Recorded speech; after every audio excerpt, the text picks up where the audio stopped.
অবৈধভাবে বিলেতি মদ মজুত করতে গিয়ে পুলিশের হাতে আটক বিপুল পরিমাণ বিলেতি মদ সহ এক মদ বিক্রেতা। আটক পাচারে ব্যবহৃত গাড়ি। ঘটনা কুমারঘাটে। ত্রিপুরার দরজায় কড়া নাড়ছে লোকসভা ভোটকে কেন্দ্র করে রাজ্যের সর্বত্র যখন নিরাপত্তার মোহর বেড়েছে, এর মাঝেও নিজেদের অবৈধ নেশা বাণিজ্য দেদার চালিয়ে যেতে পিছুপা হচ্ছেন না নেশা কারবারিরা। এবারে অবৈধভাবে বিক্রির উদ্দেশ্যে ভোর রাতে পাচারের সময় কুমারঘাট থানার পুলিশের হাতে আটক হলো বিপুল পরিমাণ বিলেতি মদ। বৃহস্পতিবার ভোর রাতে কুমারঘাটের দিক থেকে ধলাই জেলার দিকে যাচ্ছিল TR02L0469 নম্বরের একটি অল্টো গাড়ি। গাড়িটিতে বোঝাই করা ছিল কার্টুন বিলেতি মদ। কুমারঘাট থানার নাকা পয়েন্টের রুটিন চেকিং করার সময়ই পুলিশের নজরে আসে এই অবৈধ মদগুলো। পুলিশের কাছে ধরা পড়তেই গাড়ি নিয়ে পালানোর চেষ্টা করে পাচারকারী। পরে পুলিশ গাড়িটির পিছু ধাওয়া করে আটক করেছে মদ বোঝাই গাড়িটিকে। কুমারঘাট থানার ওসি শঙ্কর সাহা জানিয়েছেন, উদ্ধার হওয়া নেশা জাতীয় পানীয়ের কালোবাজারি মূল্য প্রায় 50,000 টাকা হবে। এই ঘটনায় গাড়ির চালক তথা মদ পাচারকারী করমছড়ার বাসিন্দা সুখরাম দেববর্মাকে গ্রেপ্তার করে মদ সহ গাড়ি বাজেয়াপ্ত করেছে কুমারঘাট থানার পুলিশ।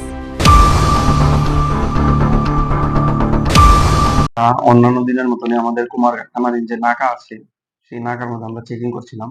আমার অফিসার এএসআই অজিত দেববর্মা ওনার অন্যান্য স্টাফকে নিয়ে চেকিং করছিলাম। চেকিং করার সময় আমরা সন্দেহজনকভাবে একটা গাড়িকে আটক করি, যা ধলের দিকে যাচ্ছিল। গাড়িটার নাম একটা অল্টো গাড়ি, TR02L0469 এই নাম্বারে একটি গাড়ি আমরা আটক করি। এটা প্রথমে সিগন্যাল ভায়োলেশন করে, তারপর আমার অফিসার ও পিছু ধাওয়া করে গিয়ে গাড়িটাকে সামনে আটক করে। আটক করার পর গাড়িটাকে চেক করে ভিতর থেকে আমরা প্রচুর পরিমাণ বিলেতি মদ উদ্ধার করি, যার বাজার মূল্য প্রায় 50,000 টাকা হবে সবগুলি বিলেতি মদের দাম।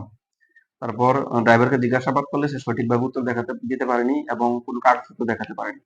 তো সেগুলো অবৈধভাবে নিয়ে যাচ্ছিল। ওর বাড়ি করমছড়াতে সেগুলি অবৈধভাবে বিক্রি করার উদ্দেশ্যে নিয়ে যাচ্ছিল। তো তারপর আমরা সেগুলি সিজ করেছি, ড্রাইভারকে অ্যারেস্ট করেছি, গাড়িটাও সিজ করেছি। আর এখন আমরা ওকে কোর্টে পাঠাবো।